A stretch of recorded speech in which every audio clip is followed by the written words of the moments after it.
Sinful CEO Series, The CEO Secret Wife by Ingrid De La Torre RN, Chapter 40. For the first time, Nazaron glanced at his watch, 7:30 p.m. Kailangan makauwi na siya bago mag alas 8. Pero napakabagal ng pag-usad ng meeting. He had been inside the boardroom for 3 hours already. Tumikhim siya at bumaling sa sekretarya. Nasa kaliwa niya. I need to be home by 8. Pabulong niyang sabi kay Minerva. May 2 presentation ba, sir? I think we can close the meeting around 10. 10? Pinilit niyang kinalma ang sarili. Matapos manlaki ang mga mata. Unang araw pa lang, mukhang hindi na niya matutupad ang curfew. Umiling siya at muling bumaling kay Minerva. I need to go home. Send me the minutes of the meeting. I read it first thing tomorrow. Sir. He stood up. Something came up. I need to leave now. If there are things that have to be clarified further, just tell me, my secretary. Ikinumpas niya ang kamay. Continue with the presentation. Pagkalabas niya ng boardroom, ay kaagad niyang tinawag ang asawa. Bakit napatawag ka? Tanong nito. Katatapos lang ng meeting. Si Minerva lang ang babae. Pauwi na ako ngayon. Good to know. Drive safely. Ngumiti siya at tinapos ang tawag. He got his car and drove home. Pero hindi sa kondo niya kundi sa bahay ni Anemone. Wala pang 20 minuto ay nasa tapat na siya ng gate nito.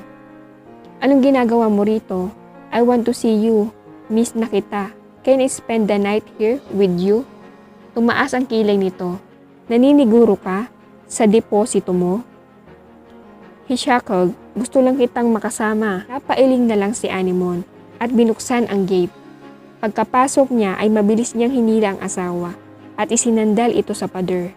Then he kissed her as if he was a hungers man on the earth. Gumalugad ang dila niya sa loob ng bibig nito and his tongue teased her own and didn't stop until she responded to his kiss. With the same intensity and lagging. Did you miss me too? Tanong niya sa asawa nang maghiwalay ang mga labi nila. Tumango ito at namumula ang mga pisngi. Hawakan niya ang kamay ng asawa at marahang pinisil. Pagkatapos ay kumunot ang noo nang matitigan ang mga kamay nito. Where's your wedding ring, Mrs. Arteri? Isusuot ko na dapat. I broke at her. So where is it? Inabot nito sa kanya ang singsing. Siya mismo ang nagsuot niyon sa palisingsingan ng asawa. Never take it off. Sabi dito sa ating babasahin, the wedding ring finger goes on the left ring finger because it is the only finger with the vein that connects to the heart. He sighed and gazed at his wife's face. His heart felt so full and warm. Marry me again, Anne. I want to marry you again.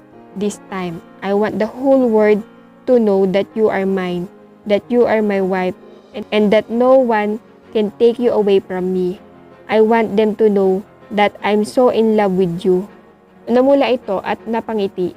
Payag ako pero pwede bang pagkatapos na lang ng event? What event? Nakangiti ito at inilabas ang papel at inabot sa kanya.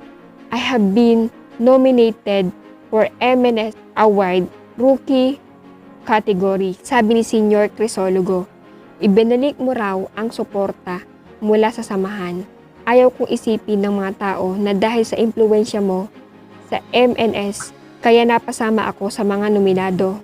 Hinila niya ang asawa at niyapos ng mahigpit, sabay haplos ng buhok nito. I don't want us to be a secret anymore. Alam mo bang nakakapanginig laman ang nakitang may mga lalaking sumusubok at makipaglapit sa'yo, lalo na siya shop, at para namang wala kang ginagawa para mapalabas sila ng shop. Ano, malulugi ang negosyo ko sa'yo eh. Then make me your investor. Wag na, kaya ko, ako lang. Can you please be less independent for me? Para kasing wala na ako maitulong sa asawa ko and going back to us being open about our marital status. Pagkatapos ng event, promise. Sabi ni Antoinette, keep every promise you make and only make promises you can keep.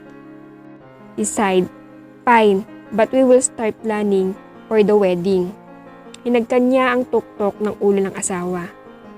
I'm so proud of you, Anne. Ngayon ka lang talaga naging proud sa akin. Her little quote made him laugh. Pinindot niya ang ilong ng asawa. Punish me then. Ngumiti ito at umiling. Hinawakan nito ang kamay niya at hinatak na siya papasok ng bahay. He was a few steps behind her. Malaya niya napagmasdan ang likod nito. I have always been proud of you, Anne. He thought to himself, he proud of the person she was become. Sabi dito sa ating babasahin, love yourself and be proud of everything you do, even your mistakes, because mistakes mean you are trying. She was bullied by his friends in SCC because she was follow him around like a dog, wagging his tail.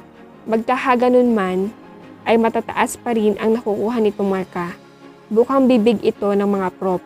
Ang totoo, there was a time when he really envied her. Maupo ka muna. Iinitin ko lang ang pagkain. Ang patabain ba ako ang parusa mo sa akin? Pabiro niyang tanong.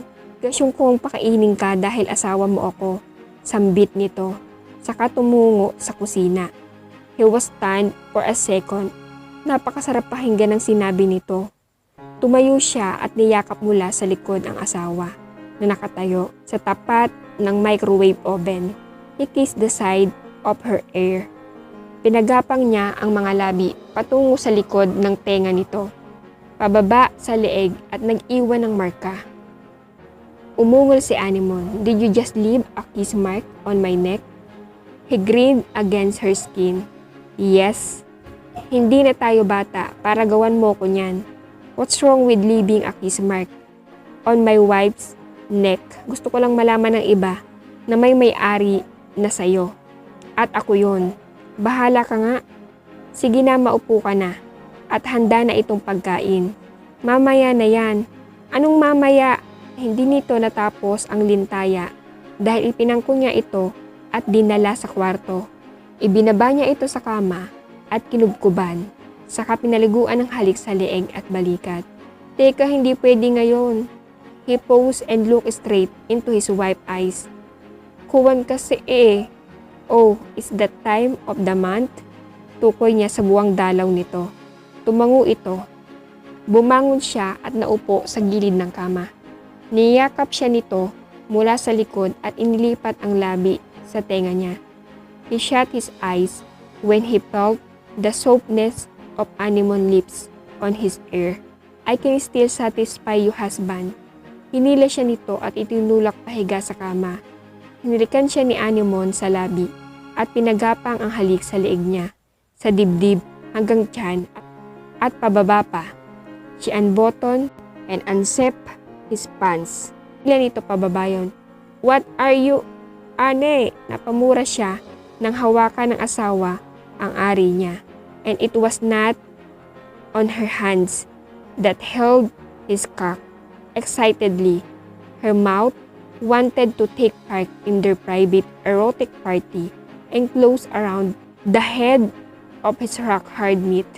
Gumalaw ang mga labi nito at tila siya mababaliw sa kuryenteng hatid niyon sa buo niyang katawan. Ane, where do you learn that? Kanino pa ba? Marami kang itinuro sa akin noon, and I happen to be really good at remembering things.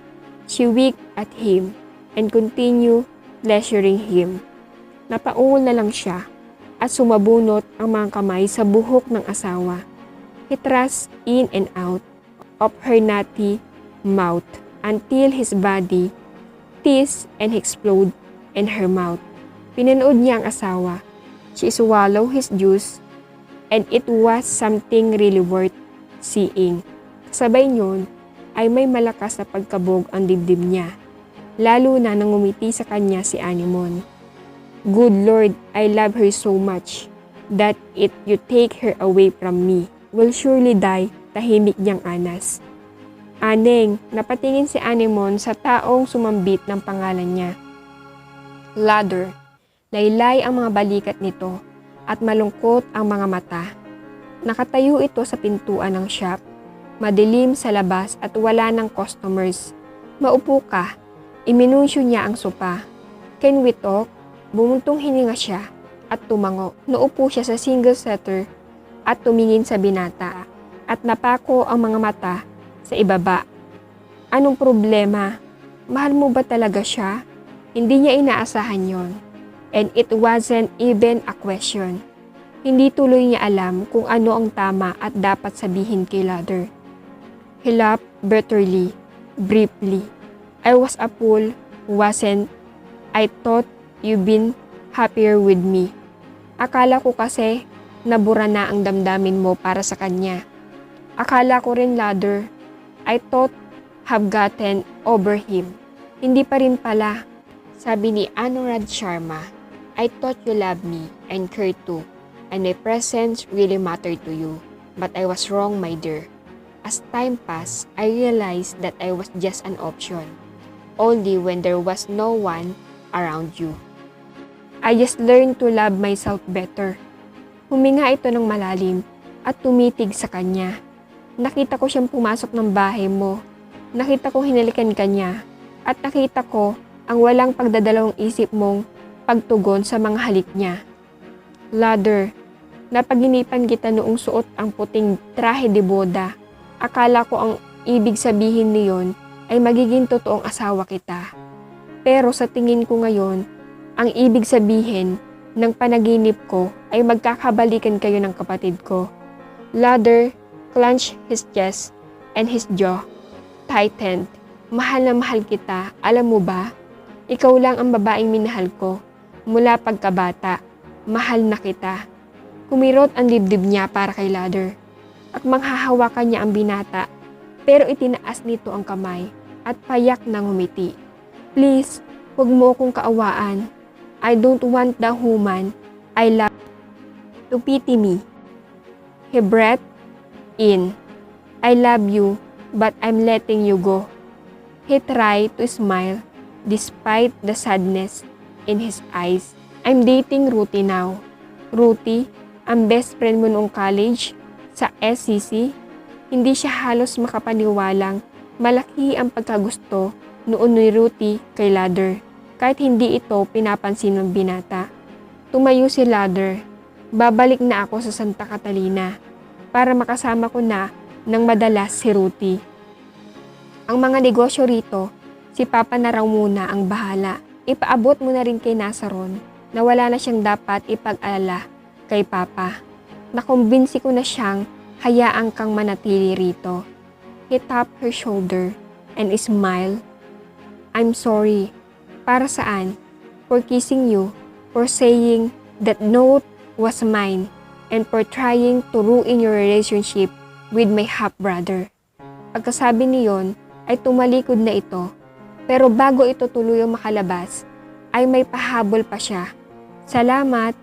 Tumango ito, hindi na nag-abala pang lumingon at tuluyan nang lumabas ng shop. Sabi dito sa ating babasahin, letting go means coming to the realization that some people are part of your history but not part of your destiny.